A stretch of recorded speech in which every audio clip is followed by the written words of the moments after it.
नमस्कार, काटल today news पर आपका स्वागत है। प्रतापगढ़ के अरनौद उपखंड के गांव चकुंडा से प्रतापगढ़ के प्रसिद्ध धाम शोली हनुमान जी पैदल यात्रा निकाली गई।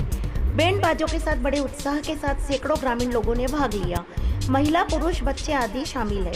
अच्छी बारिश होने से ग्रामीणों ने बड़े उत्साह से गांव की सुख शांति के लिए पैदल यात्रा करीब 10 किलोमीटर दूर शोली हनुमान जी की और हर साल वो इस तरह की यात्रा करते हैं।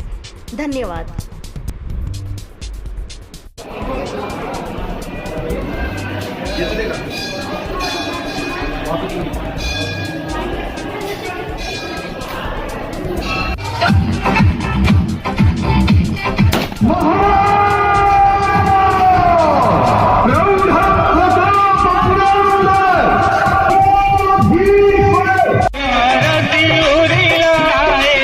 रघुपति की